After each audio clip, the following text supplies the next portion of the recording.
Amen. Punuin po ang Panginoon at tayo po ay umawit. Amen. Lahat po ba kayo ay masaya sa Panginoon ngayong gabi?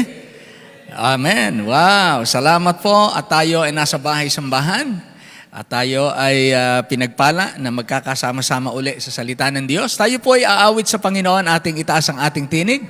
Lahat po ng narito at ganun din naman po mga kasama natin sa online.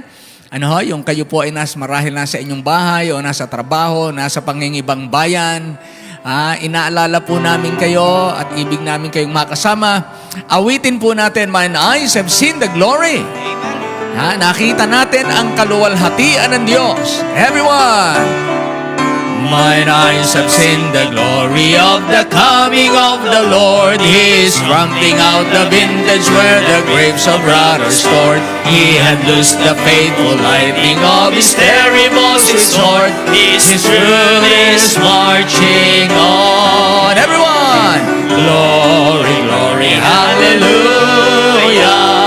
Glory, glory, hallelujah.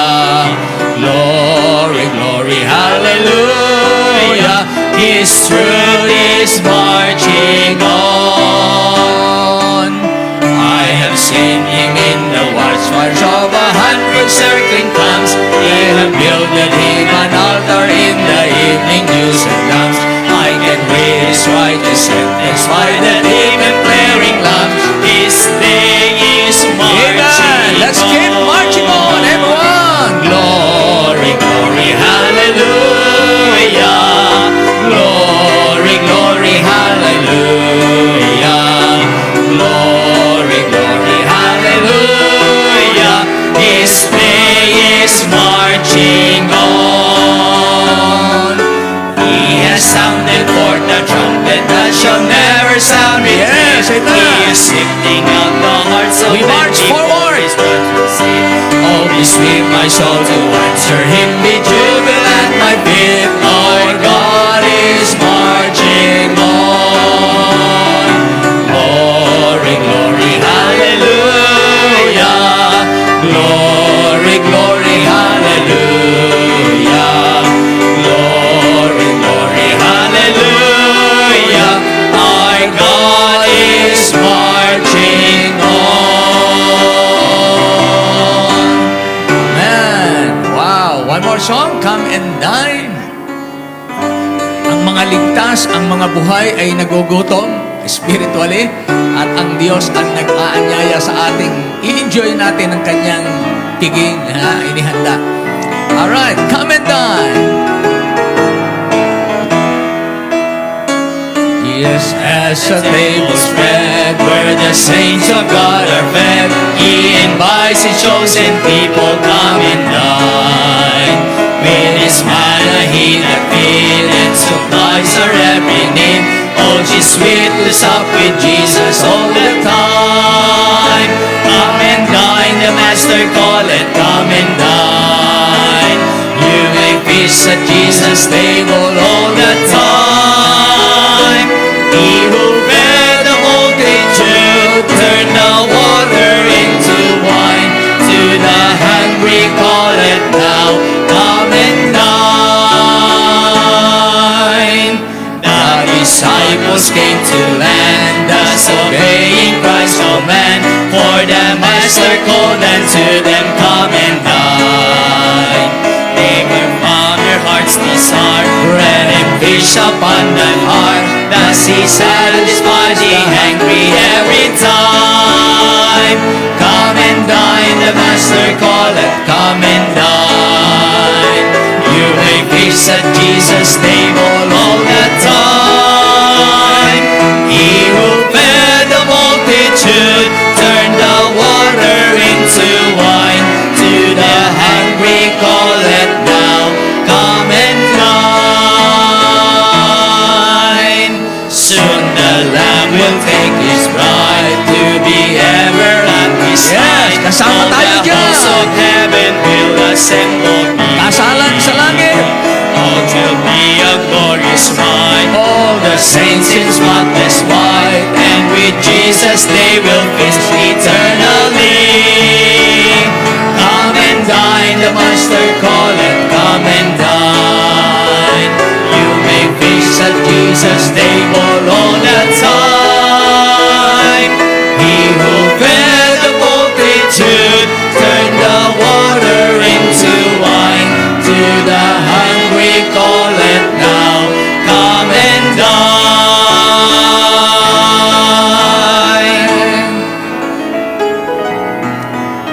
Meron tayong tatayuan ng mga pangako ng Diyos.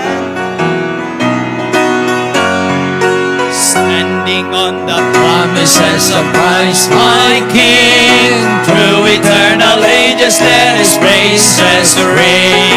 Glory in the highest I will shout and sing, standing on the promises of God. Standing,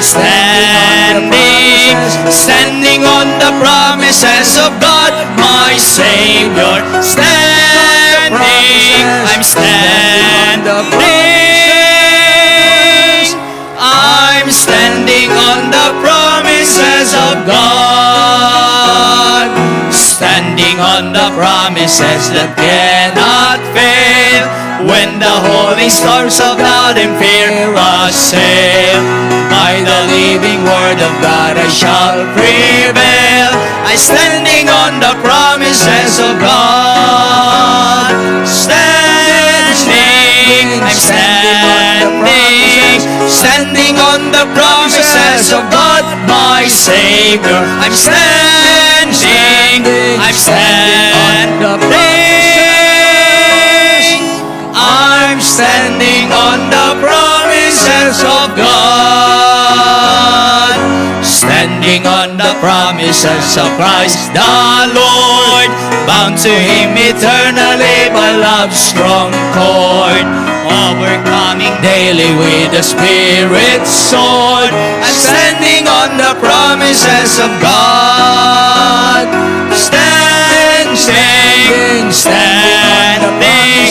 Standing on the promises of God, my Savior. Standing on the promises. I'm standing on the promises.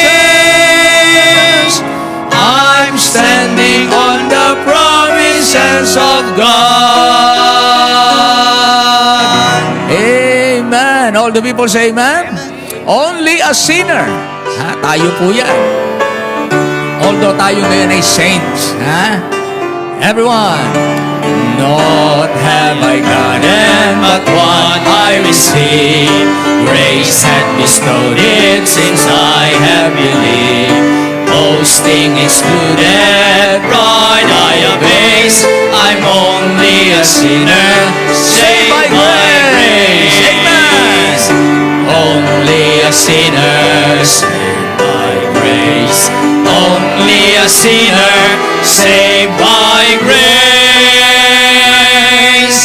This is the story, to God be the glory. I'm only a sinner, saved by grace. Once I was foolish and sin ruled my heart, causing my footsteps from God to depart. Jesus had found me, happy my case. I now am a sinner, saved by grace. Only a sinner, saved by grace. Only a sinner, saved by grace. This is my story, to God be the glory. I'm only a sinner, saved by grace. Tears and unveiling of merit had I, mercy had saved me, or else I must die. Sin had alarmed me, fearing God's face, but now I'm a sinner, saved by grace. Saved by grace. Only a sinner, saved by grace. Only a sinner, saved by grace. This is my story, to God be the glory. I'm only a sinner, saved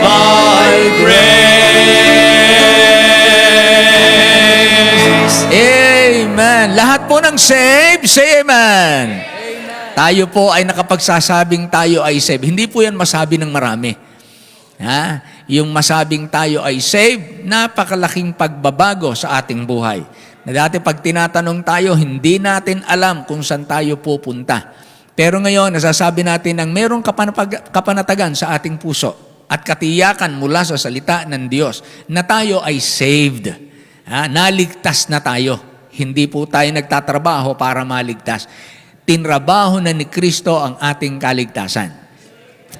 Ama naming Diyos, salamat po ng maraming sa gabing ito. Kami po muli ay narito sa iyong presensya at aming kang pinupuri, pinapasalamatan. Taglay po namin ang kalayaan, ang kalakasan, ang buhay, ang kaayusan ng pag-iisip, ang pagkakataon na maglingkod, magpuri, i-enjoy ang iyong mga nilikha at ang iyong mga binuksang pinto sa amin.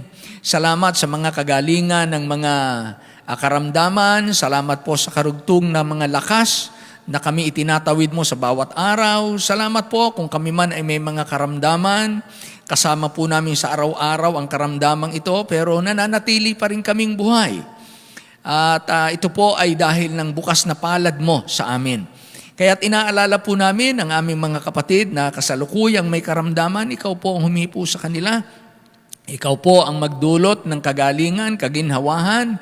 Ganon din naman ang ibang mga nabibigatan marahil sa mga pinagdadaanan sa buhay, mga pangangailangan, pinansyal, pangangailangan po sa pamilya, kalakasang espiritual. Narito po ang pangako ng Diyos na hindi nagbabago. Ito'y subok na at lalong napapatunayan ng mga taong hindi tumigil at hindi bumitaw sa iyong salita at nanatiling nagtatapat bagamat hindi po ganun kadali pagkaminsan ang mga pagkakataon. Ngunit sa kabila ng lahat ng ito ay naroon pa rin ang pagtatagumpay. Salamat po at ito'y nasasabi namin nakatala sa banal na kasulatan at kami man na maraming taon nang bilang mga mananampalataya, masasabi na namin hindi na bago ang mga pagsubok sa buhay. Hindi na bago ang mga hadlang o mga katitisuran. Hindi na po bago ang mga lalang ng dyablo sapagkat ito po'y buhat pa nung una. Pero ang iyong salita, ang siyang aming kalasag. Ang iyong espiritu, ang aming kapangyarihan. Ang iyong salita, ang aming karunungan. Salamat po sa pananampalataya na siya nag-iingat ng katotohanan na pinangahawakan namin na iyong salita. Pagpalain niyo po ang bawat isa. Inaalala namin, Panginoon, ang aming bayan. Tutulungan niyo po sa mga nangyayari po sa amin, sa kabila ng lahat ng maaring mga alinlangan, kalituhan, mga sakit na nararanasan, mga pagtataksil ng iba't ibang sitwasyon ng buhay, sa iba't ibang uri ng tao, ay mangibabaw pa rin ang pag-asa, mangibabaw pa rin ang kabutihan, sapagkat ikaw nagsabi, daigin ng mabuti ang masama. Kaya maraming salamat po sa inyo, tulungan niyo mga namiminuno sa amin, ang nangangalaga ng aming kapayapaan, ang aming mga alagad ng batas, tulungan niyo po, hindi po madali ang buhay, pero salamat po, dahil mo, we can do all things through Christ who strengtheneth us. Maraming salamat po sa gabing ito. Muli pagpalain niyo po ang bawat isa sa amin. At ito po'y aming dalangin sa pangalan lamang ng aming Panginoong Jesus. And all the people say Amen. Amen. Maraming salamat po. Atin pong sundan, pakinggan ang mga magbabasa ng salita ng Diyos. 1 Chronicles 18:1-17. Narito po yung ating mga kapatid para tayo pangunahan. Amen. Isang mapagpalang gabi po sa ating lahat, church, and ating mga kasama sa online. And we will be reading the word of the Lord in 1 Chronicles chapter 18, verse 1-17. And verse 1, at pagkatapos nito'y nangyari na sinaktan ni David ang mga Filisteo at pinasuko sila at sinakop ang Gat at ang mga nayon ni Yaon sa kamay ng mga Filisteo. At sinaktan niya ang Moab, at ang mga Moabita ay naging alipin ni David at nagsipagdala ng mga kaloob. At sinaktan ni David sa Hamat si Adarrezer na hari sa Soba samantalang kanyang itinatatag ang kanyang kapangyarihan sa tabi ng ilog Euphrates. At kumuha si David sa kanya ng 1,000 karo at 7,000 mga ngabayo at 20,000 naglalakad, at pinilayan ni David ang lahat ng mga kabayo ng mga karo, ngunit nagtira sa mga yaon sa 100 karo. At nang ang mga taga-Syria sa Damasco ay magsiparoon upang magsisaklolo kay Adarezer na hari sa Soba, sumakit si David sa mga taga-Syria ng 22,000 lalaki. Nang magkagayoy, naglagay si David ng mga pulutong sa Syria ng Damasco, at ang mga taga-Syria ay naging mga alipin ni David at nagsipagdala ng mga kaloob, at binigyan ng Panginoon ng pagtatagumpay si David saan man siya naparoon. At kinuha ni David ang mga kalasag na ginto na nanga sa mga lingkod ni Adarezer at ipinagdadala sa Jerusalem. At mula sa Tebat at mula sa Chun na mga bayan ni Adarezer ay kumuha si David ng totoong maraming tanso na siyang ginawa ni Salomon na dagat-dagatan na tanso at mga haligi at mga kasangkapang tanso. At nang mabalitaan ni Tou na hari sa Hamat na sinaktan ni David ang buong hukbo ni Adarezer na hari sa Soba, Kanyang sinugo si Adoram na kanyang anak sa Haring David upang bumati sa kanya at purihin siya, sapagkat siya'y lumaban kay Adarezer at sinaktan niya siya, sapagkat si Adarezer ay may mga pakikipagdigma kay Tu, at siya'y nagdala ng lahat na sari-saring kasangkapang ginto at pilak at tanso. ang mga ito naman ay itinalaga ng Haring David sa Panginoon, pati ng pilak at ginto na kanyang kinuha sa lahat ng bansa, na mula sa Edom at mula sa Moab, at mula sa mga anak ni Amon, at mula sa mga Filisteo, at mula sa Amalek. Bukod dito'y si Abisai na anak ni Sarbia ay sumakit sa mga Edomeo sa libis ng asin ng 18,000. At naglagay siya ng mga pulutong sa Edom, at lahat ng mga Edomeo ay naging mga alipin ni David, at binigyan ng pagtatagumpay ng Panginoon si David saan man siya naparoon. At si David ay naghari sa buong Israel, at siya'y gumawa ng katulan at ng katuwiran sa buong bayan niya. At si Joab na anak ni Sarbia ay nasa pamamahala sa hukbo, at si Josaphat na anak ni Ahilud ay kasangguni. At si Sadok na anak ni Ahitub at si Abimelech na anak ni Abiatar ay mga saserdote, at si Sausa ay kalihim. Sabay-sabay po tayong lahat. At Si si Benayas na anak ni Joiada ay nasa pamamahala sa mga Sereteo at sa mga Peleteo, at ang mga anak ni David ay ang mga pinuno sa siping ng hari. Maraming salamat po sa pagbasa ng salita ng Panginoon. Maaari na po tayong makaupo.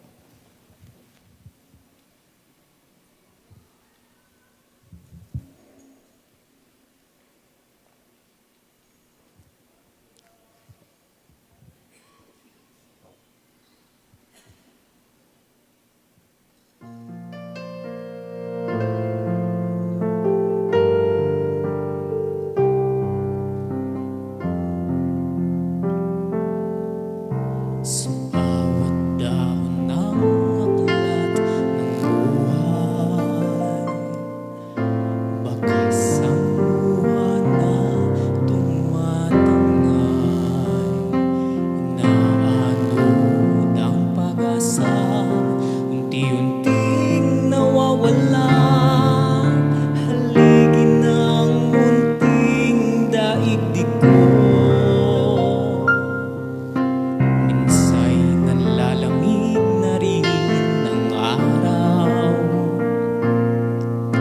ihip ng hangin ay giniginaw, nalulumo, nalulumbay, hanap ay isang gabay, sa piling mo'y hindi mabibigo.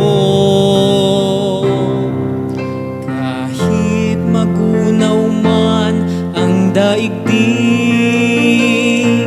Lisanin man ang init ng mundong nalalamig, kahit na umayo sa daang magkabilay bangin, ikaw pa rin, O Diyos, ikaw pa rin.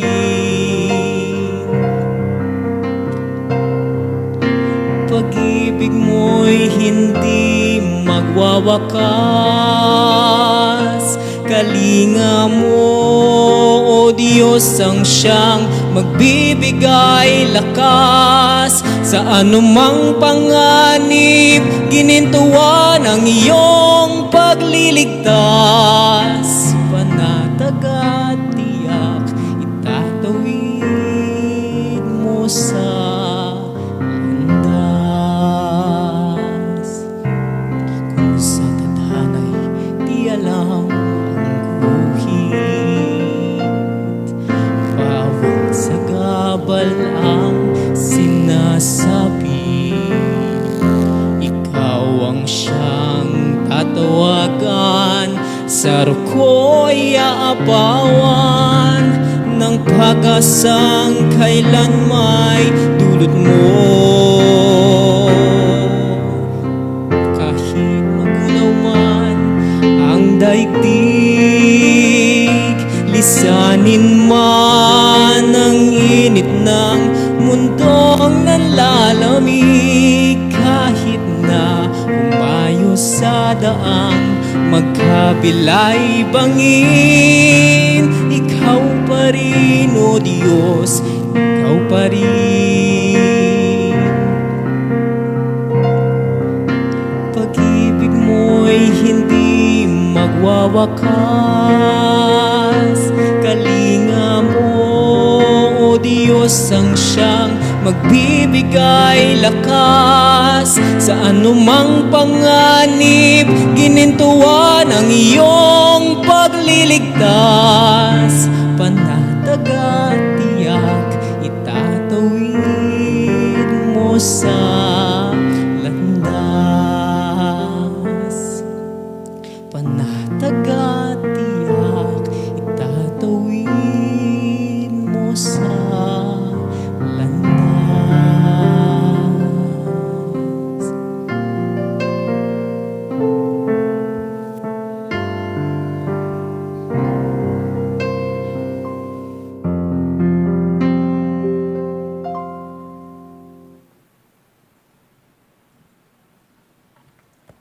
Amen. Wow, tayo po ay itinawid ng Diyos at yan po ay ating karanasan.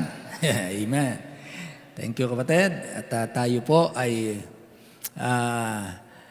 meron po tayong mga pangako na siguro meron kayong mga memorized na mga pangako ng Panginoon. Magbigay nga tayo ng at least isang pangako na inyong memorize mula sa talata ng salita ng Diyos. One promise. Kanina inawit natin yung standing on the promises. Kaya kung meron tinatayuan tayo mga pangako, meron tayo dapat na alaala o memoryadong pangako na pinangahawakan natin. Anyone? Number one. Sige. Sunod-sunod. Sunod-sunod para walang antayan. Ayan, Philippians 4:13. I can do all things through Christ who strengtheneth me. Philippians 4:13. Alright, next. Sige. Pangako.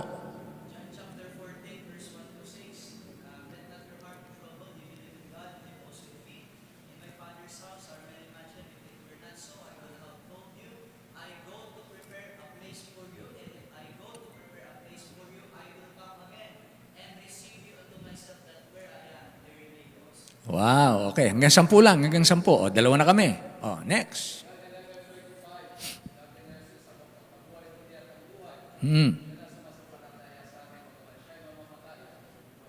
Yan, 7 ulit. 7 na lang. 7. Next. 6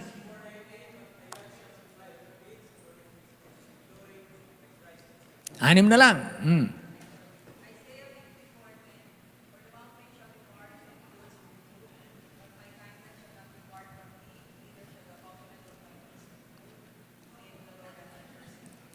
Lima na lang. 5.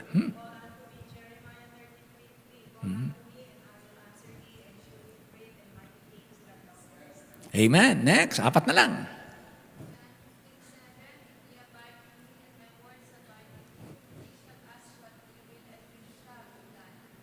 Ilan na lang? 3. Hmm. Hmm.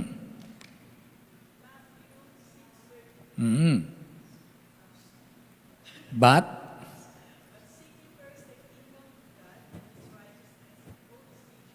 yes, amen. 2 na lang. Sige, tayo. 2 kayong tumayo. Sige. Ah. Dapat memorize eh. Memory verse eh.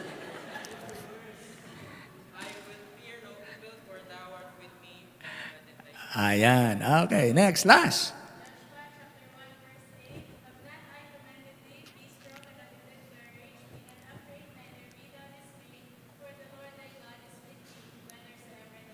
Amen. Palakpakan po natin ang Panginoon. Binigyan tayo ng mga magagandang pangako. Siyempre, siya ang palakpakan natin kasi siya ang mabuti. Nagbigay sa atin ng mga pangako. Alam nga namang tayo ang palakpakan. Siyempre, siya ang mabuti. Hindi naman tayo, di ba? Amen? Sabi nga ng Panginoon, walang mabuti. Ang Diyos lang ang mabuti. Kaya hindi talaga tayo ang mabuti. Para lang tayong mabuti. Pero ang totoo, ang mabuti ay ang Diyos. Amen. So, salamat sa Panginoon. Okay, so hilingin ko po na tayo tumayong lahat at atin pong pagtutuunan ng pansin ang lakas at ang tagumpay ng mga tao ng Diyos. Ang lakas at ang tagumpay ng mga tao ng Diyos. 2 Chronicles chapter 15 and verse 7. Ito po ang ating susing talata. 2 Chronicles 15:7. Ito po ay napakagandang talata. Kaya pinamagatan ko itong ang lakas at tagumpay ng mga tao ng Diyos. Taglay natin, meron tayong taglay na lakas at para sa atin ang tagumpay. Basahin natin, 2 Chronicles 15:7, ready? Sa Tagalog muna, basahin natin bago sa English. Ayan Tagalog. Ready? Begin.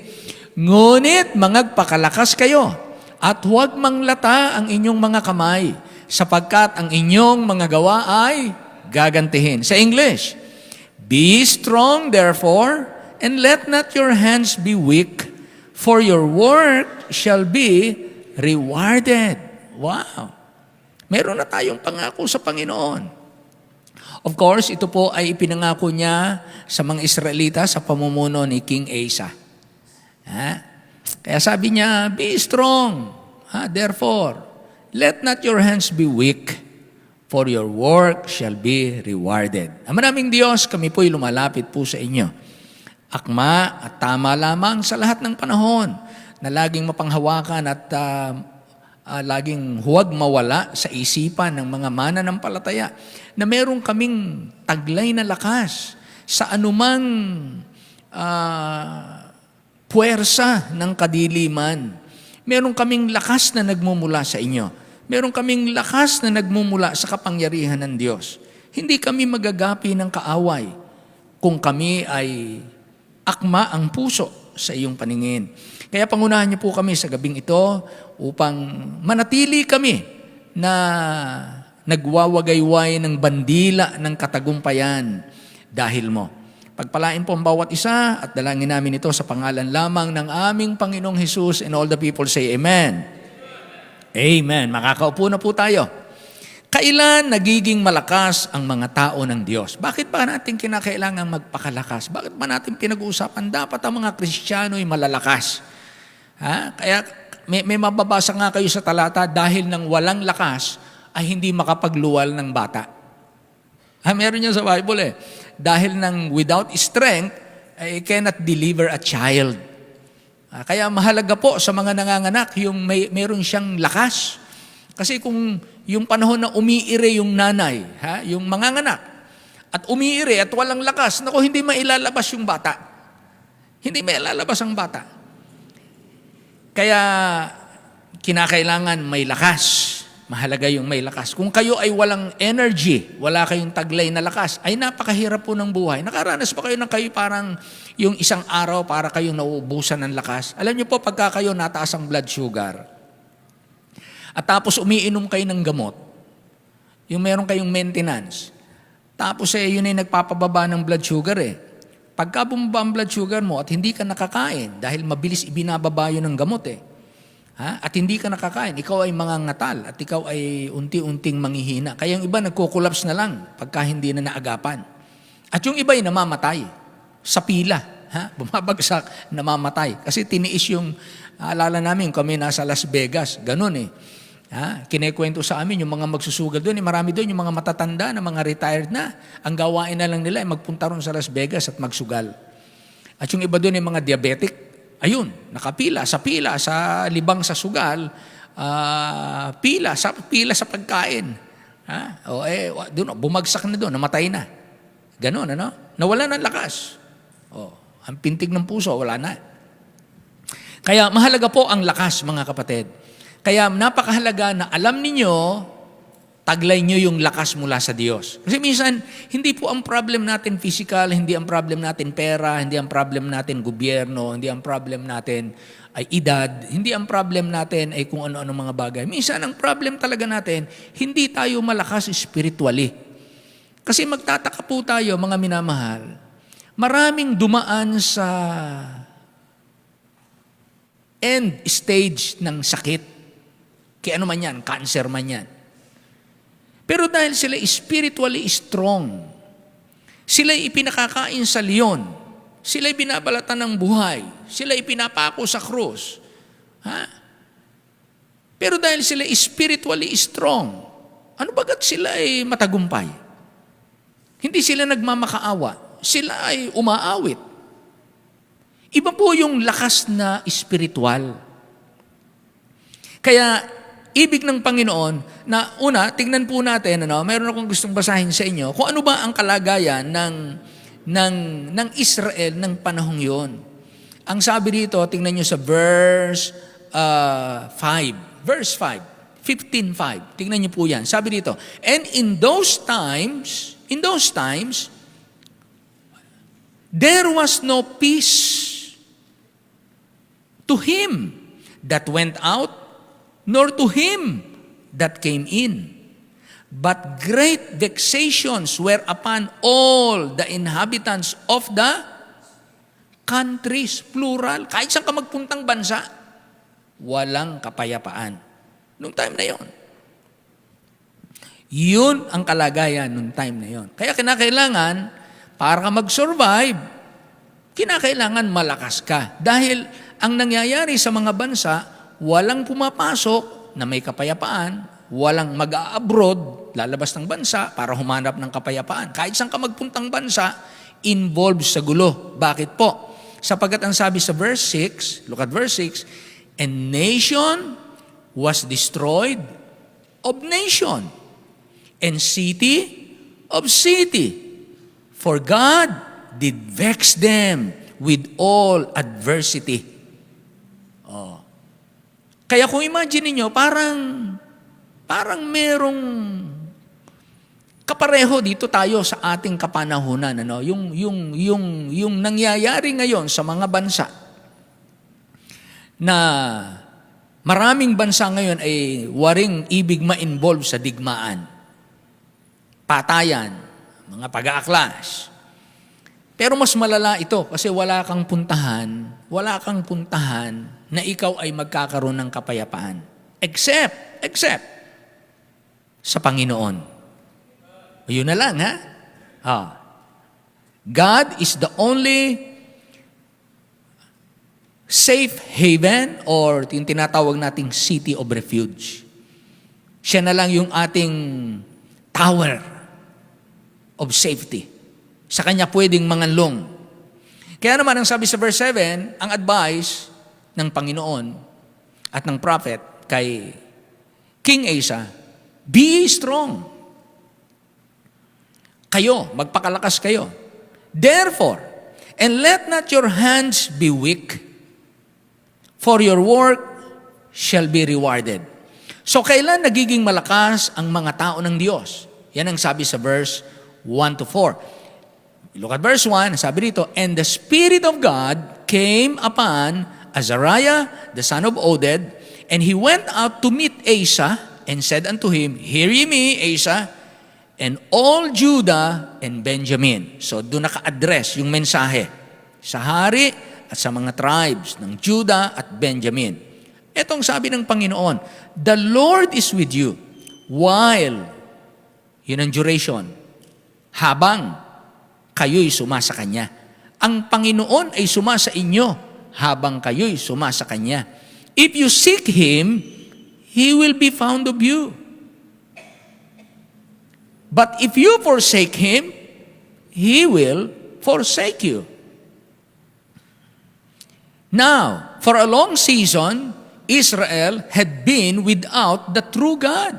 Ibig sabihin, sa mahabang panahon ang naging karanasan nila, hindi nila naging gawi na manatiling tama ang relasyon nila sa Diyos. Bagkos, sila'y bumaling sa mga Diyos-Diyosan. And without a teaching priest, and without law. Without God, without a teaching priest, and without law. Yan ang naging buhay nila.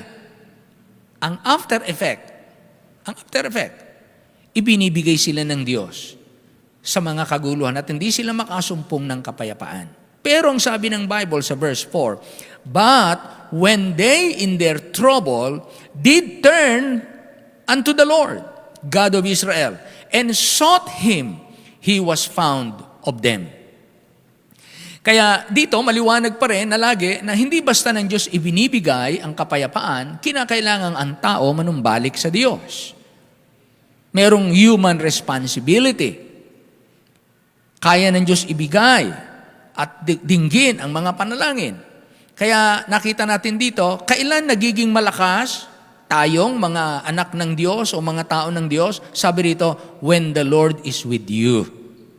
Kapag ang Diyos ay sumasa atin. Okay? Kaya, kapag lumayo sa Diyos, ano ang mangyayari? Judges chapter 2, verse 14. Kapag lumayo, kailan tayo malakas? Pag ang Diyos sumasa atin. Pag ang Diyos wala sa atin, ano mangyayari? Judges 2:14. And the anger of the Lord was hot against Israel.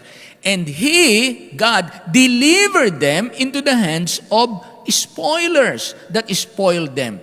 And He sold them into the hands of their enemies round about, so that they could not any longer stand before their enemies.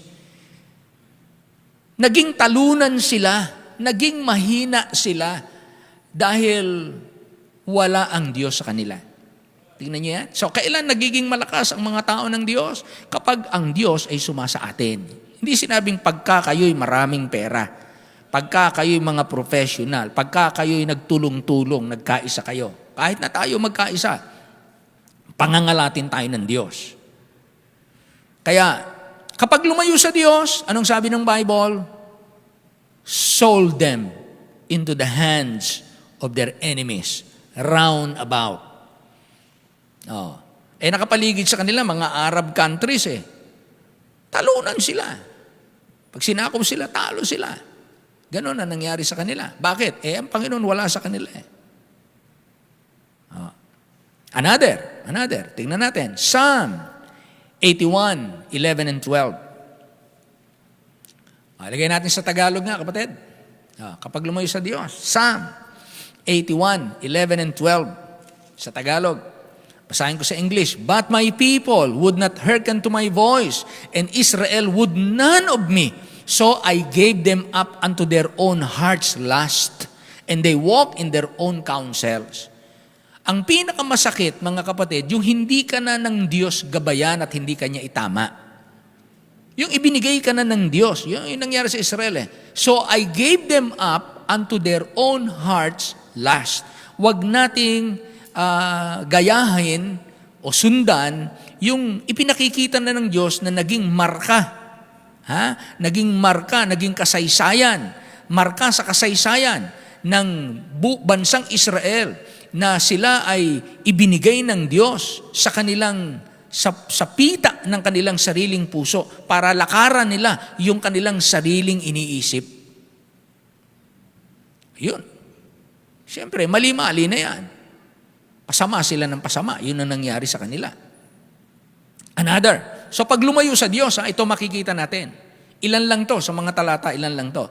Pangatlo, Jeremiah 34:20. Tingnan natin. Kapag lumayo sa Panginoon, ito ang record na makikita nyo. Jeremiah 34:20. Kaya paulit-ulit para matutunan, mamaster natin. Kaya sa inyong paces, kayong mga nag-aral sa academy, sa CBA, meron kayong mga paces, paulit-ulit. Okay, Jeremiah 34:20. Ang Diyos paulit-ulit din, 34:20. Ano sabi niya rito? I will even give them into the hand of their enemies.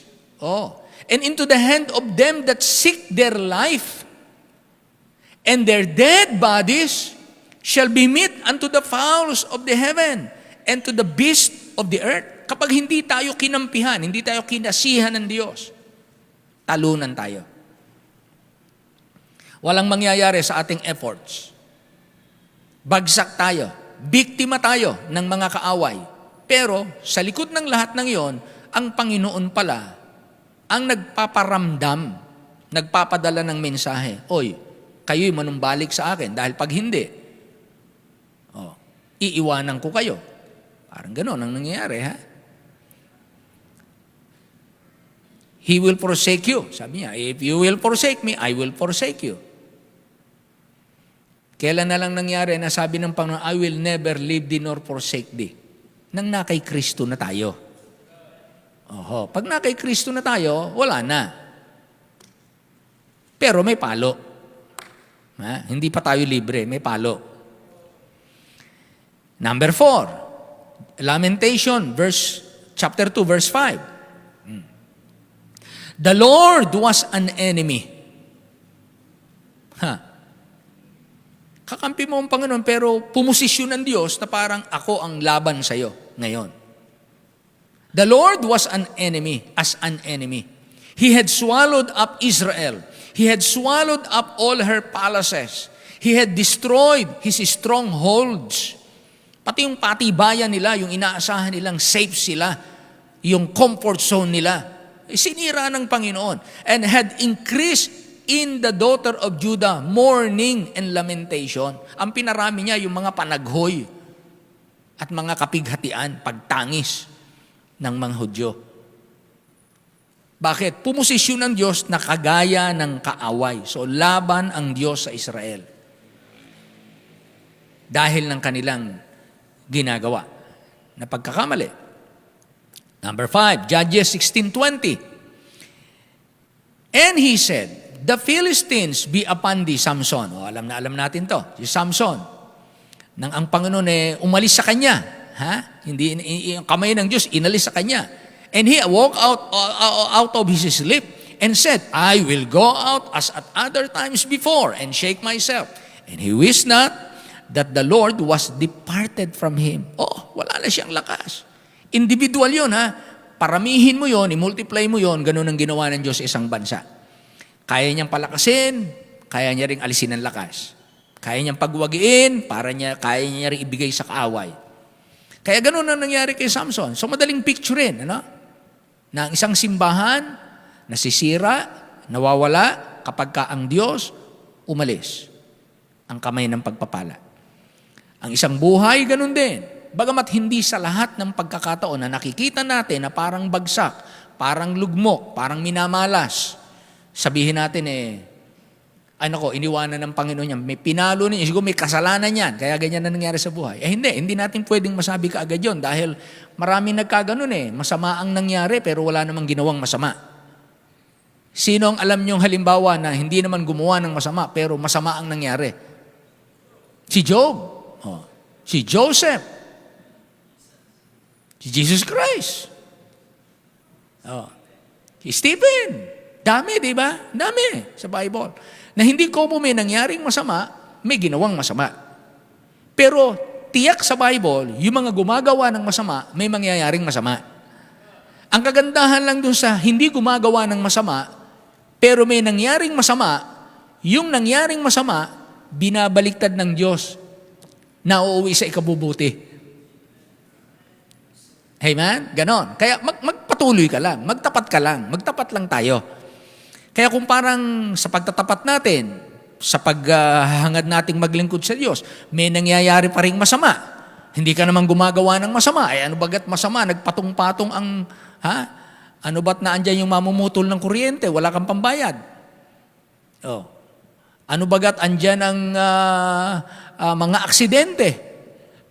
Naghahanap ka nga ng maiipon mong pera, na aksidente pa, dagdag namang gastos to. Oh. Andyang magkasakit ka. Andyang masunugan ka. Oh. Marami, di ba? Pero bagamat may mga masasamang nangyayari, ang pinakamahalagang matiyak natin yung sumasa akin ang Diyos. Dahil pag yun ay natiyak natin, wala kang alam na ginagawa mong masama. Kasi yun naman ang titingnan natin meron ba akong ginagawang masama? Pag alam kong wala akong ginagawang masama, meron ba naman akong ginagawang mabuti? Ginagawa ko ba naman yung tama? Baka naman hindi mo ginagawa yung mali, pero hindi mo naman ginagawa yung tama. Yung tinatawag nating sin of commission at saka sin of omission. Binawasan mo, yung dapat mong gawin, inalis mo. Yung dapat mo namang hindi ginagawa, yun namang idinagdag mo sa activity mo, ginawa mo.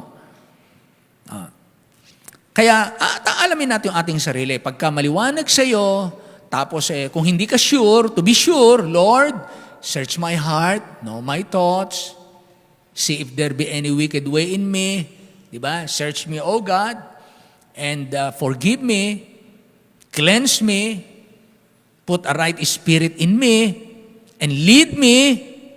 O, ganon. O, halimbawa, spiritual ka na, alam mo, in fellowship ka sa Panginoon, pero may nangyayari pa ring masama. Yun yung time na kinakailangan mong mag-endure. Be patient. Endure. Kagaya ng nangyari kay Job. Oh, in-endure niya yun. Mahaba yun. Ako, mahaba. Pero, ang later on, nakita natin kung paano ng Panginoon ibinalik at higit pa ang pagpapala na tinanggap niya. At ginawa siya ngayong halimbawa na ganyan ang tamang relasyon ng tao sa Diyos.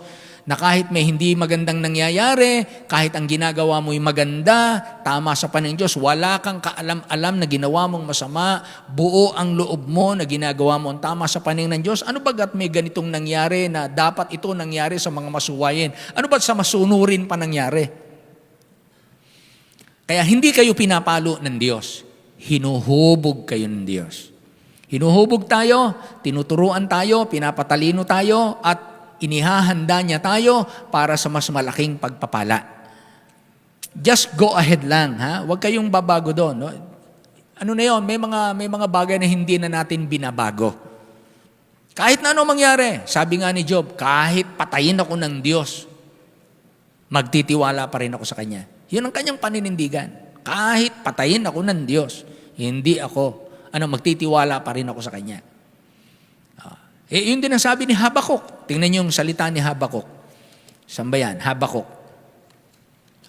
Tingnan niyo nga dyan. Last verse ng Habakuk. Last verse.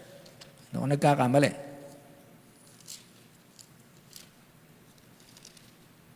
Habakuk. Ayan.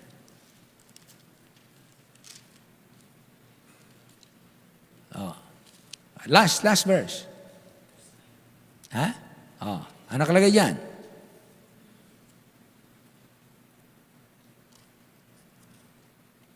Maganda to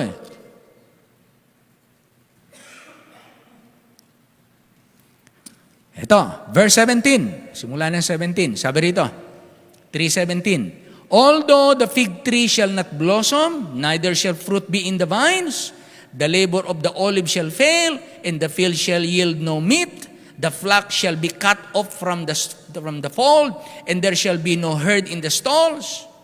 Yet, sabi niya, yet, I will rejoice in the Lord.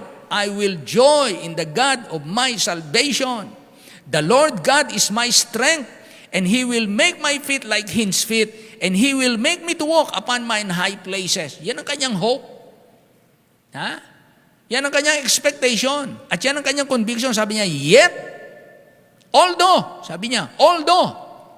yet, Sa amin yan, ha? Although, and yet I will rejoice in the Lord. Kaya kahit wala ito, hindi mangyari ito, sabi niya, my joy is the Lord. And I will joy in the God of my salvation. Alam kong ililigtas niya ako. Hindi lamang sa impyerno, kundi ililigtas niya ako sa maraming pagsubok at tiisin sa buhay dito sa lupa. So claim niya, the Lord is my strength. And He will make my feet like hinds feet. Pag sinabing hinds feet, yan po ay accurate ang hakbang niyan, kadalasan po. Yung pinag-uusapan ng malakas na paa ng hayop. Okay. So, Judges 16:20, she said, the Philistines be upon thee, Samson.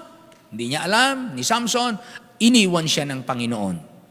Dinisiplina siya. Hindi naman nawala ang kaligtasan ni Samson. Nawala yung kalakasan ni Samson. Hindi yung kaligtasan ang nawala. Isaiah 59:1 and 2. Ito yung mga pagkalumayo, ha? Di ba? Pagkalumayo. Kasi kailan ang kalakasan natin? Yun ang unang tanong natin. Kailan nagiging malakas ang mga tao ng Diyos? Kapag ang Diyos sumasa atin. Kaya yun ang kinakailangan nating ingatan. Na ang Diyos ay huwag mawala ang kaluguran sa akin. Isaiah 59:1 and 2. Behold, the Lord's hand is not shortened, that it cannot save, neither His ear heavy, that it cannot hear. But, sabi ng Panginoon, your iniquities have separated between you and your God, and your sins have hid His face from you, that He will not hear. Liwanag, di ba? Maliwanag. Ang Diyos, hindi maiksi ang kamay, at ang Diyos ay hindi bingi sa mga panalangin. Pero sabi niya, alam niyo kung ano naglalayo sa akin, sa inyo? Yung inyong kasalanan. Kaya alam na natin, pagka tayo lumihis ng lakad, hadlang sa panalangin. 1 Samuel 12:15. 1 Samuel 12:15. Ito yung mga lumayo, ha? Ano ang bunga ng lumayo? Kasi ang kalakasan natin, kapag ang Diyos sumasa atin. Pag ang Diyos hindi na sumaatin, ito nangyayari. 1 Samuel 12:15. But if ye will not obey the voice of the Lord, but rebel against the commandment of the Lord, then shall the hand of the Lord be against you, as it was against your fathers. Uulit ang history. History will repeat itself. Kung ano yung nangyari sa mga magulang nyo, mangyayari pa rin sa inyo. Bakit? Gumagaya kayo sa lakad ng magulang nyo na kayo'y masuwayin, kagaya ng mga magulang nyo. Kaya tayo, maiiba na mga kapatid, pagpapalain ng ating mga anak, dahil tayo, pagka tayo naging mga magulang, ingatan natin yung paglakad natin sa kalooban ng Diyos. Na huwag ang Diyos humiwalay sa atin. Ni huwag tayong humiwalay sa Kanya. Sa paanong paraan? Sabi nga keep yourselves in the love of the Lord. Ano ba yung love of the Lord? Iba yung minahal ka ng Diyos. Iba yung mahalin mo, panatilihin mo ang sarili mo sa pagmamahal sa Diyos. Sabi ng Bible, if you love me, keep my commandments. If you love me. So you keep yourselves in the love of the Lord. He it is that loveth me. He that keepeth my words, he it is that loveth me. John chapter 14, verse 21. He that loveth me not, keepeth not my sayings. Panatilihin mo ang sarili mo sa pag-ibig sa Diyos. Ito yun. But if ye will not obey the voice of the Lord, but rebel against the commandment of the Lord, then shall the hand of the Lord be against you, as it was against your father. So wag tayong susuway ng kusa sa salita ng Diyos para hindi kumontra yung gusto natin sa ginagawa natin. Gusto natin pagpalain tayo ng Diyos. Pero kung ang ginagawa natin kontra sa salita ng Diyos, yung inaasahan natin at gusto nating pagpapala, hindi yun ang darating. Sabi ng Bible. Okay? So una, kailan magiging malakas ang mga tao ng Diyos? Kapag ang Diyos sumasa atin. Maliwanag po. Amen? Pangalawa. Paano nagbigay lugod ang mga tao ng Diyos sa Diyos? Paano nakapagbibigay lugod ang mga tao ng Diyos sa Diyos? Anong sabi niya? And let not your hands be weak. Yun yung talata natin Yun ang key verse natin kanina. Di ba? Ang nakalagay dito, be strong therefore. Kailan tayo magiging strong? Hindi exercise to. Exercise, pananatili, disiplina, na huwag ang Diyos ating labagin. Na huwag ang Diyos masaktan ang kalooban sa atin. Andun ang kalakasan natin. Be strong. Pangalawa naman, let not your hands be weak. Let not your hands be weak. Ano ba ang mga kamay natin? Ano ba ang simbolo ng ating kamay? Ang simbolo ng ating mga kamay, the ability to work. Ginagamit natin ang ating kamay para sa pagtatrabaho, para sa pakikipagdigma, para sa paglikha, at para sa paglilingkod, para sa pag-aaruga. Ginagamit natin ang kamay na siyang simbolo o sagisag ng mabubuting gawa. Minsan ginagamit sa masama. Pero, kaya sinasabi dito, and let not your hands be weak. Ibig sabihin, makapagpatuloy kayong gumagawa ng mabuti, nakikipaglaban sa pananampalataya, gumagawa kayo ng mga bago na tama sa paningin ng Diyos, at ipinaglilingkod nyo ang inyong buhay. It emphasizes the importance of active participation in one's faith and responsibilities. Kaya involved tayo sa gawain ng Diyos. Involved tayo sa ministeryo ng Panginoon. So, let not your hands be weak. Una, liwanagin natin what the hands means. Sa salita niyo, simbolo ng paglilingkod, pakikipagbaka. Let not your hands be weak. Ano naman yung mahinang kamay? Kapag ka mahinang kamay, ibig sabihin, hindi ipinaglilingkod. Walang involvement. Iniuurong niya ang kanyang kamay. Tinatago niya ang kanyang kamay sa paglilingkod. Hindi siya nagte-take ng initiative na ano ang maitutulong ko. Kanina may nag-text sa akin. Siguro from Canada yon. Kakilala ko siya matagal na.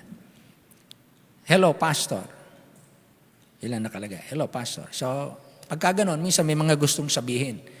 Tine-check lang ko ako'y sasagot. Di sumagot ako. Pagsagot ko, Pastor, pwede ko po ba kang tawagan at patungkol sa aking kapatid? Oh, yes. Ganon, ano? Pero kapag kaya ang ilalagay mo doon ay, what can I do? How can I be of service to you? Ano bang maipaglilingkod ko sa iyo? Hindi mo iniuurong yung kamay mo. Huwag nating iurong ang kamay. Bagamat minsan parang gusto mong iurong ang iyong kamay. Parang may magagawa kang tulong, hindi ka tumulong. Although, sa totoo naman, hindi naman lahat ng nahingi ng tulong, matutulungan natin. Hindi naman tayo parang butiki na pilit yakapin ng poste na hindi naman natin kayang yakapin. Pero kung ano man yung magagawa natin, ano man yung kakayanan binigay ng Diyos, huwag nating iuurong yung ating kamay. Kaya itong kamay na ito ay simbolo ng paglilingkod, pagmamahal, pag-aaruga, pagpapalakas, pag-alalay, di ba? May isa nakita natin simbolo, nakaabot yung kamay na ganon. Tapos yung kamay naman nung nasa iba na nahulog sa balon, nakaabot naman yung kamay. Ganon. Tapos nakasulat, kapwa ko, mahal ko. Ganon, di ba? So ang mahihinang kamay, ito yung mga taong pinipigil ang sarili nila sa paglilingkod, pinipigil sa pagtatrabaho, pinipigil sa paggawa ng mabuti. Ang sabi dito ng Bible, let not your hands be weak. Huwag niyong payagan ang inyong mga kamay o ang inyong buhay, kumakatawan sa inyong buhay, yung payagan ang inyong buhay, hindi kayo willing maglingkod. Kaya ang kamay po ay simbolo ng buhay paglilingkod, pagkakaloob. Ngayon, ano naman yung malalakas na kamay? Ang malakas na kamay, kasi let not your hands be weak. Kaya nasabihin na po, no, wag maging mahihina ang inyong mga kamay. Ibig sabihin, ito'y panawagan ng Diyos. Ito'y tinig ng Diyos para ang mga anak ng Diyos, ang mga Israelita, bumangon kayo. You rise above. You are designed to be the head, not the tail. Pero naging talunan sila, naging buntot sila, kulelat sila. Naging kulelat. Bakit? Ang Diyos wala sa kanila yung favor. Hindi nila ginamit ang kamay nila para ipaglingkod sa Diyos bilang mga katiwala ng Diyos. Kaya yung malalakas na kamay, ito yung patuloy na kikipagbaka sa pananampalataya. Ito yung patuloy nagpupunyagi na gawin ang mabuti. Inaabot nila patuloy yung kanilang goal para sa Panginoon. Kaya mahalaga po, meron tayong goal, meron tayong gustong abutin. Ayaw nating manatiling dito lang. At ang Diyos ang nagbibigay ng kalakasan. Kaya ang malalakas na kamay, titignan natin. Paano nagiging malalakas ang kamay? Paano nagiging mapaglingkod ang mga taong ito? Titignan natin ang mga talatang ito. Sabi rito, and when Asa heard these words, okay, balik po tayo sa 1 Chronicles, 2 Chronicles 15. Verse 8. Verse 8 na. And when Asa heard these words and the prophecy of Oded the prophet, he took courage and put away the abominable idols out of all the land of Judah and Benjamin, and out of the cities which he had taken from Mount Ephraim, and renewed the altar of the Lord that was before the porch of the Lord. Paano naging malakas ang kamay nila? Paano sila naging laan at handa na makapaglingkod? Number 1, nakita natin dito. Paano? Di sabi, let not your hands be weak. Kinakailangan maging malalakas ang ating kamay. Paano magiging malalakas ang ating mga kamay? Number 1, verse 8 hanggang, ano yan? Verse 8 hanggang, verse 8. Verse 8. Number 1, pinanghawakan nila ang salita ng Diyos. Kaya sabi dito, and when Asa heard these words, and the prophecy of Oded, he took courage. Anong nagpalakas ng loob niya? Pinanghawakan niya yung salita ng Diyos. Yan. Nanangan siya sa salita ng Diyos. Pinanghawakan niya. Tapos, anong ginawa niya? Para maging matagumpay. Maging malakas ang mga tao ng Diyos. Verse 9.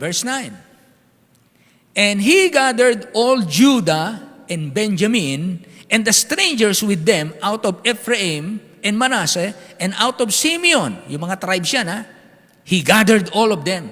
For they fell to him out of Israel in abundance, when they saw that the Lord, his God, was with him. So anong ginawa ni Asa? Hindi lamang ang ginawa niya, pinanghawakan nila ang salita ng Diyos. Pangalawa, pinagbuklod nila ang mga tao ng Diyos. Ni-unite nila ang mga tao ng Diyos. May kanya-kanyang tribo pero pinag-isa ni Asa. At sila naman ay nangagkaisa.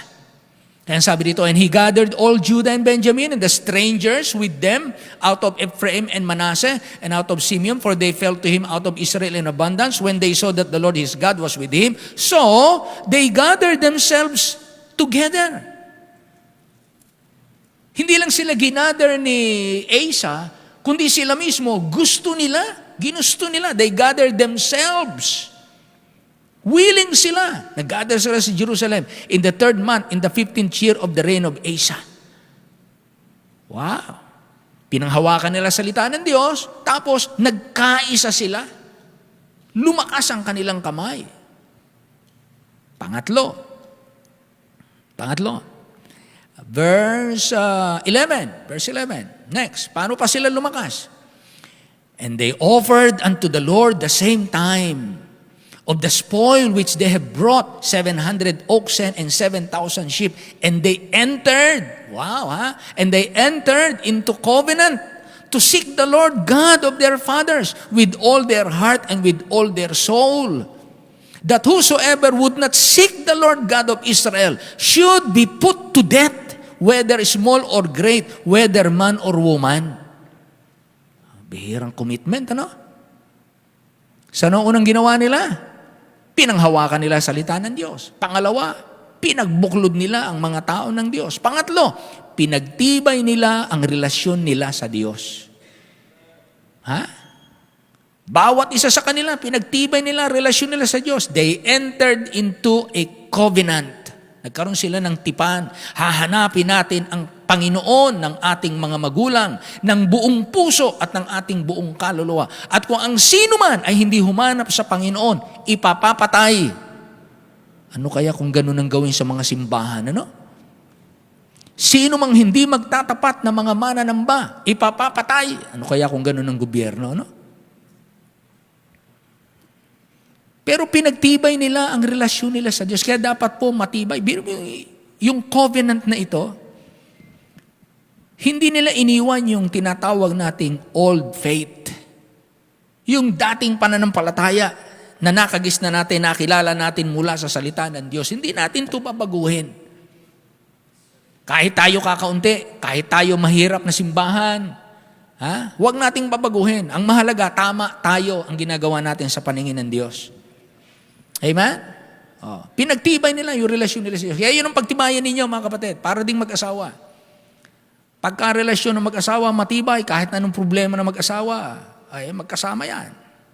Sige lang, tuloy. Sa kahirapan, magkasama sila. Sa ginhawa, magkasama sila. May pinorward sa akin Sister Donna. Tinignan ko. Nakalagay doon. Mag-asawa na nagsama ng 55 years. Namatay ngayon yung babae na asawa. Nung mamatay yung babaeng asawa, yung lalaking asawa, halos hindi na naging masigla sa buhay. Lagi siyang umiiyak. Lagi siyang malungkot. Sabi ng mga anak niya, Tay, huwag kayong malungkot na ganyan. Pagtagumpay niyo yan. Ganyan. Siyempre, mga anak, inaaliw yung tatay at ini-encourage na huwag umiyak, huwag malungkot ng ganon. Nagsalita yung tatay. Sabi ng tatay, Anak, hindi kayo nakaranas ng 55 pagsasama ng mag-asawa. Hindi nyo alam kung anong pakiramdam ng nagmamahala ng 55 years.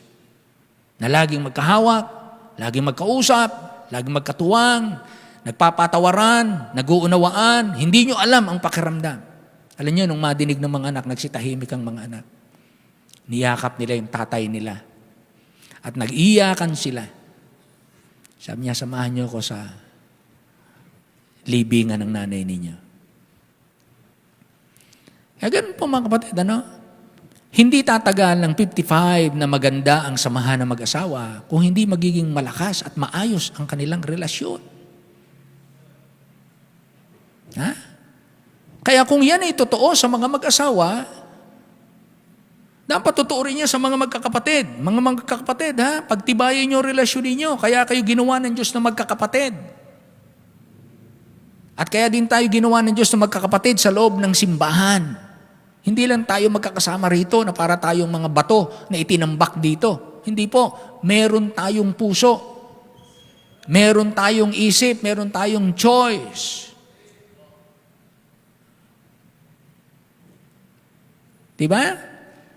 Between the motivation and the fulfillment of the dream, between the dream and the fulfillment of the dream, there is a space. And that space lies your power to choose. Sa pagitan ng pangarap at ng katuparan ng inyong pangarap, sa distansyang yan, binubuo yan ng maraming pagkakataon na kayo ay pipili.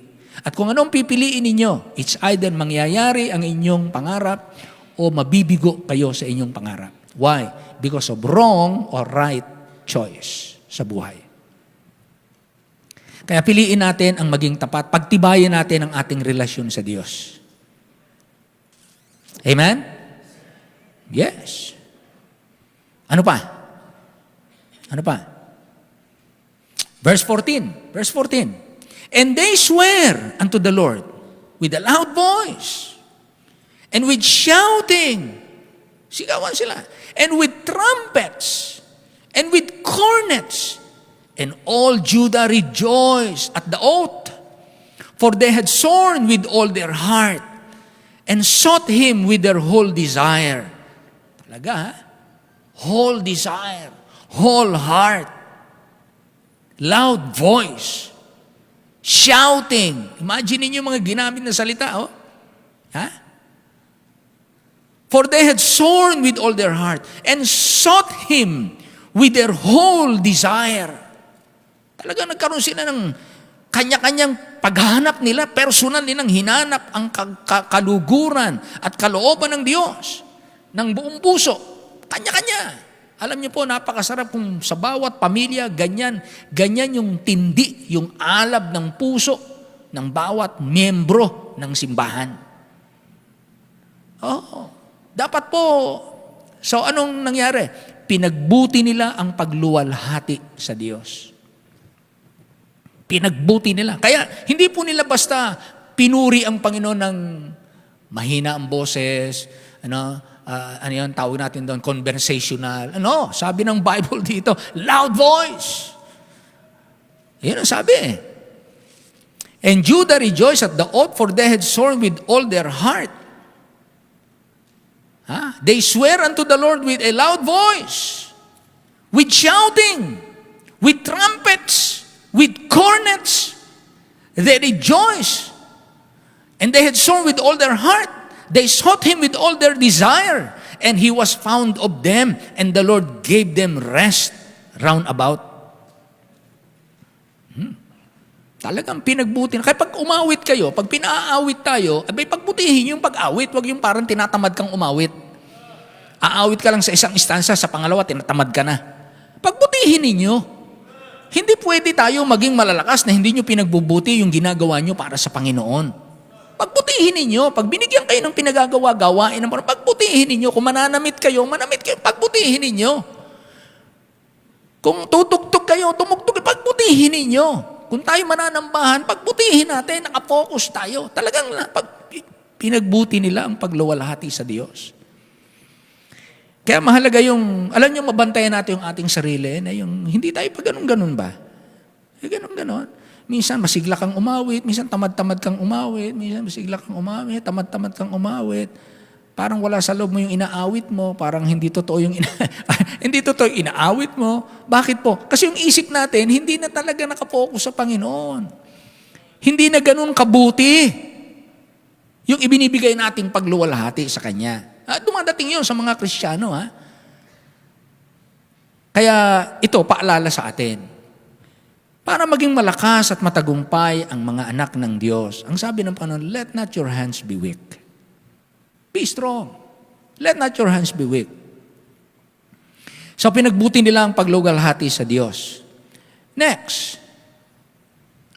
Verse 16. And also concerning Maaka, the mother of Asa, the king, yung nanay ng hari mismo ni Asa, he removed her from being queen.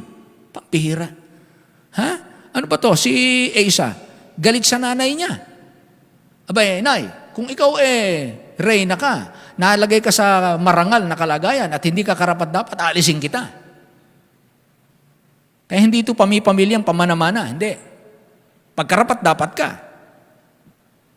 Kaya inalis, Nakita natin. Asa the king, he removed her from being queen because she had made an idol in a grove. Papira yung nanay niya, nasan ba sa Diyos-Diyosan? Natukso, naging worldly, nag-compromise. And Asa cut down her idol.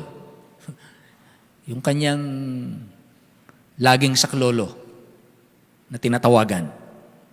Abay, pinutol niya yung idol and stamped it and burnt it at the brook Kidron. So inalis niya yung sumpa, naghahatid ng hindi maganda sa kaharian. Nanay niya at yung ginagawa ng, but the high places were not taken away out of Israel. Nevertheless, the heart of Asa was perfect all his days. Wow. Sarap no na maging ganun ang description ng ating puso na yung all his days, his heart was perfect before God. It's a choice. It's a conviction. It's intentional. Ang ganda, Nevertheless, the heart of Asa was perfect all his days. Kaya hindi lamang pinagbuti nila ang pagluwalhati sa Diyos, kundi makikita natin sa verse 16 down to 18, yan, ano? Hanggang 18, pinanatili nila ang marapat sa mga tao ng Diyos. Pinanatili nila. Inalis nila yung mga hindi dapat. Alisin yan. At ang puso na matapat, ang puso na para sa Diyos, perfect all His days. Hindi ibig sabihin perfect na hindi nagkakamali. Ibig sabihin, yaan ang puso na hinahanap ng Diyos. Yan ang ibig sabihin. Kung magkamali, nagpapakumbaba, iniiwan ang mali, tinatama ang mali, at nagpapatuloy sa tama. Yan ang pusong gusto ko. Hindi ko ina-expect na kayo maging perpekto dahil walang perpekto. Walang mabuti, ang Diyos lang ang talagang perpekto sa kabutihan. Pero pag sinasabing perfect, yan sa paningin ng Diyos. Yan ang aking inaasahan. At pinanatili ni King Asa na ganun ang kanyang puso sa Panginoon. So, ano nangyari? Verse 19, and there was no more war unto the 5 and 30th year of the reign of Asa. Bakit? Anong sabi ng Panginoon? For your work shall be rewarded. Kaya una, kailangan maging malakas. Kailan nagiging malakas ang mga tao ng Diyos? Pag ang Diyos sumasa atin. Paano nagbibigay lugod ang mga tao ng Diyos? Yun, yung mga sinabi natin. Pinanghawakan ng salita ng Diyos. Di ba? Ano yan? Paano nagbibigay lukos? Pinanghawakan nila ang salita ng Diyos, pinagbuklod nila ang mga tao ng Diyos, pinagtibay nila ang relasyon nila sa Diyos, pinagbuti nila pagluwalhati sa Diyos, pinanatili nila ang marapat sa mga tao ng Diyos. Pangatlo, ano ang makakamta ng mga tao ng Diyos? Kung ikaw ay maging malakas at nagbigay lugod ka sa Diyos, ano naman ang makakamta ng mga tao ng Diyos? Sabi ng ating talata, for your work shall be rewarded.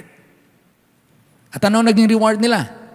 Verse 19, and there was no more war unto the 5 and 30th year of the reign of Asa. Tuloy ang mapayapang buhay. Tuloy ang pag-unlad ng bansa. Tuloy ang paglaki ng mga anak sa magandang komunidad. Tuloy ang pagsasama ng mag-asawa na malaya at nagpaparami ng kanilang pamilya. Tuloy ang pagninegosyo. Tuloy ang edukasyon. Tuloy ang pamamahala. Tuloy ang enjoyment ng mga tao. Ang sabi rito, there was no more war. Sino nagbibigay ng peace na yan? Ang Diyos. Di ba? Pinag-usapan natin kanina, binasa natin, ang Diyos ang nagpapadala ng mga digmaan. Inalis niyang kapayapaan. Sino man pumasok at lumabas, walang kapayapaan. Ang napakasarap po na maranasan natin. Number 1, there was no more war in our hearts. Minsan, ang labanan, wala sa labas. Ang maraming labanan at ang matinding labanan, nasa loob. Diyan tayo nahahati. Bago pa ang tao gumawa ng kasalanan, hati na puso niyan. Talo na sa gera sa loob. Yan ang nangyari. Yung ginawa niya sa labas, yung nasa loob yun, ipinahayag niya. War in the hearts. Number 2, war in the home. There was no war in the home. Sarap ba tumira sa bahay na hindi murahan? Hindi umagang-umaga, mga yamot ng tao, mga nakasimangot, mga galit, mga nagmumurahan agad. Uuwi ang magulang, galit sa mga anak. Aalis ang mga anak, galit sa magulang, galit sa kapatid. Puro galit sa loob ng bahay. There is war in the home. Why? Because there is war in the hearts. Hindi maganda relasyon sa Panginoon. Ano pa? There is war in our health. Pilit nating pinaglalabanan ng ating mga kalusugan dahil tayo ay naging mga abusero sa ating mga katawan. Pero ang sabi ng Bible, anong makakamtan ng mga tao ng Diyos kapag inayos natin ang relasyon natin sa Diyos? Naging malakas tayo at nagbigay lugod tayo sa Diyos. Anong sabi ng Bible? Your work shall be rewarded. Reward kayo ng Panginoon. At anong sabi rito? And there was no more war. But there will be healing. Ang naming Diyos, salamat po ng maraming mana ng iyong mga anak. Bahagi ng iyong mga anak ang maging malalakas. Ito ang minana namin kay Kristo because we are joint heirs with Christ. Pinagtagumpayan niya ang libingan, ang kamatayan, ang kasalanan, ang kadiliman, ang laman, ang sanlibutan, wala siyang hindi pinagtagumpayan. At yan, kami po ay joint heirs with Him. Ang kanyang tagumpay ay aming tagumpay, kaya the more na kami po'y nananatili kay Kristo, the more na kami nagiging malalakas at the more na kami nagiging mga matagumpay. Anumang defect, anumang shortcomings ng aming mga mahal sa buhay, hindi kami magiging karagdagang kasiraan at kalalaan ng mga kamalian dahil may maayos kaming lakas. Tama ang relasyon namin sa iyo. Naroon po ang kaluguran mo na nakikita mo sa aming buhay. Kaya naman ang makakamtan ng inyong mga anak, you will reward their works. Good works, works of love, sacrificial works, works of faith,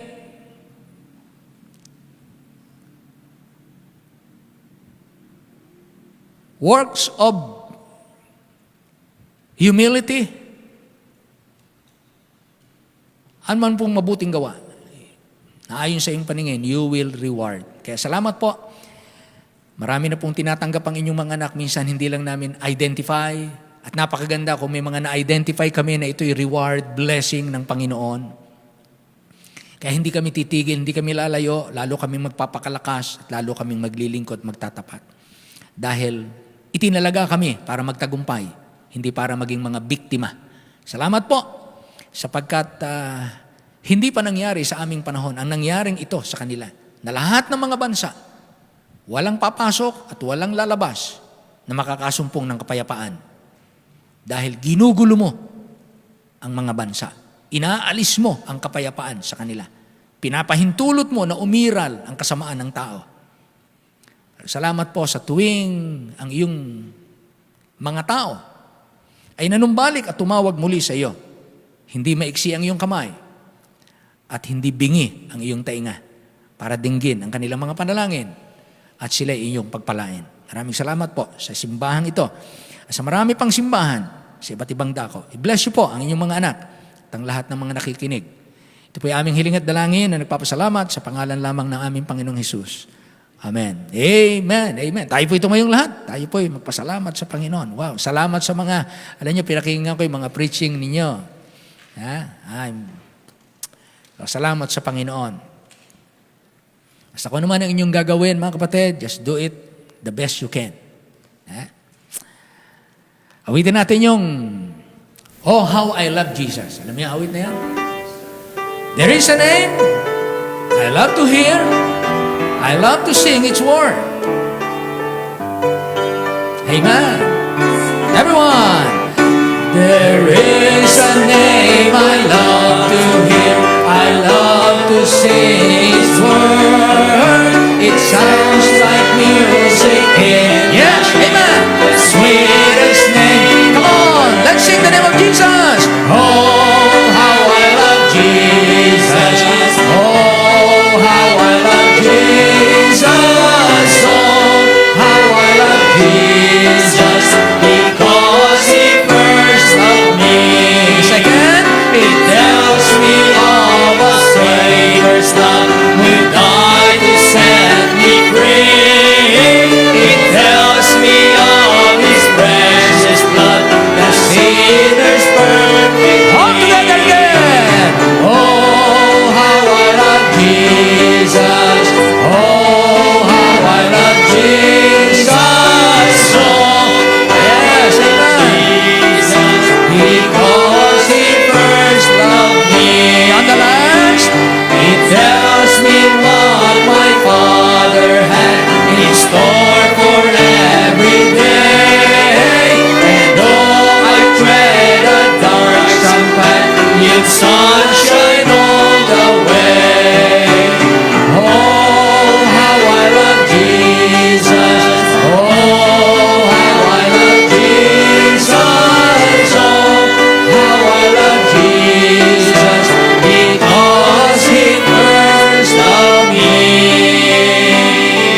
please come.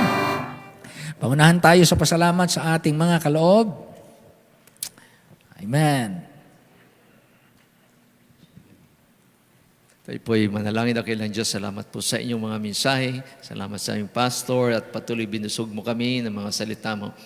Patawad, minsan kami po ay nagkulang sa iyo, Panginoon.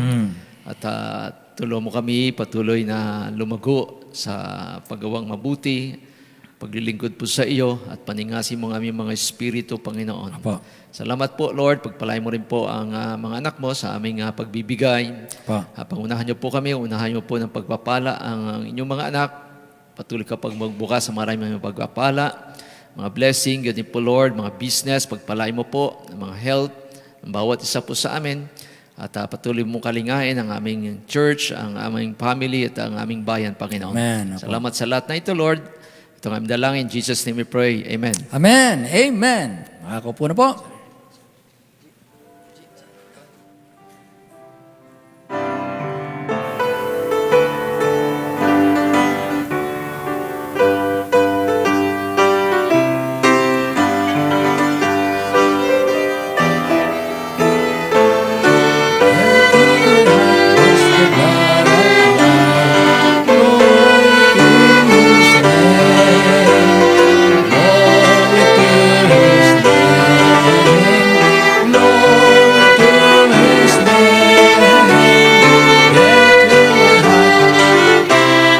Here in my heart, Here in my heart, amen.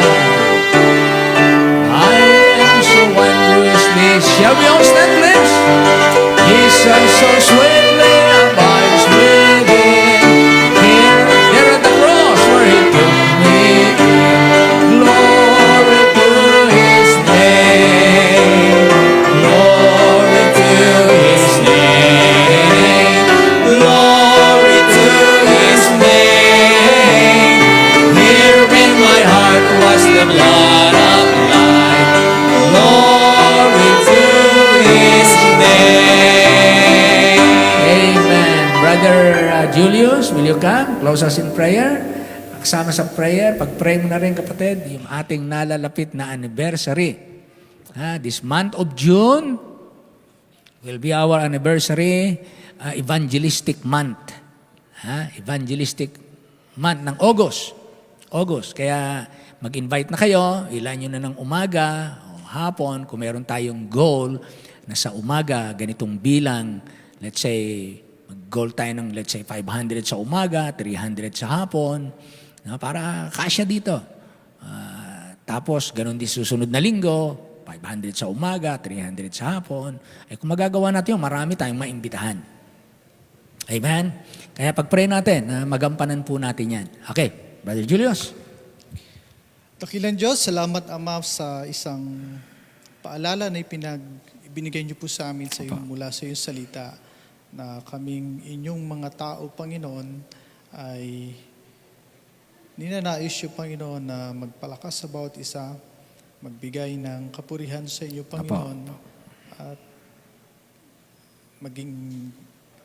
magkaroon ng impact, Panginoon, sa aming ginagalawan, Panginoon. Amen. Salamat, Lord, sapagkat ang iyong salita ay hindi nauubusan ng mga prinsipyong maaari namin gamitin sa aming pamumuhay, Panginoon. Salamat Amen. po sa iyong banal na Espiritu na patuloy Yes, na nagre-remind sa amin. Amen. And we thank you, Lord, for always using your servant, our beloved Yes, Lord. pastor, to Thank you, remind Lord. us and to feed us from thy word, dear God. To strengthen us, dear God, sapagkat not all the time we are strong spiritually. Apo. We are not superhuman, Panginoon. So sometimes we have all our battles, dear God, na pinaglalabanan. Personally, dear God, at spiritually. At salamat po ang iyong salita ay tunay na nagbibigay sa amin ng kalakasan, Panginoon. Thank you, Lord. Salamat po sa iglesia na kinabibilangan namin. Patuloy niyo pong pagpalain ng bawat isa, Amen. palakasin, Apo. at upang anumang mga ministries na pinagkaloob niyo po sa amin, gamit ang mga talento at gift na ipinagkaloob niyo po ay kami ay maging mabuting katiwala, Amen. Panginoon. Amin pong dinadalangin ang paparating po ng anniversary ng aming church sa buwan ng August. Yes, Lord. At ang goal namin as a church ay to be able to use this event this Amen. month Po. to evangelize, to share the gospel of Jesus Christ. Amen. Help us, Lord, to be compassionate, dear God, as much as we experience your love and nakatanggap kami ng regalo ng buhay na walang hanggan, ay magnais Apa. din po kami. At tingnan namin ang mga tao sa paligid namin, kapwa Amen. namin, Amen. na nangangailangan din, Panginoon, na marinig ang Ebanghelyo, Panginoon, na si Kristo Jesus lamang ang nagliligtas. Amen. Yes, Amen. bless us, dear Lord. Ang aming trabaho or business or pag-aaral or anumang Panginoong ginagampanan sa buhay ay hindi maging excuse upang hindi kami maging kabahagi Amen. sa Ebanghelyo, Panginoon. Amen. Opo. Dismiss us with your love, dear Lord. At Yes, Lord. salamat po, anuman po, Panginoon, ang mga hinaharap naming bawat isa, pagpalain niyo po, Panginoon, kami at gabayan, Panginoon. Amen. Dismiss us with your love and bring us back again sa susunod po naming pananambahan, Panginoon. Yes, po. Thank you, Lord, for loving us and help us, Lord, to always love you, dear Lord. In Jesus' name, amen. Amen. Amen. Magandang gabi po sa lahat. Purihin ng Panginoon.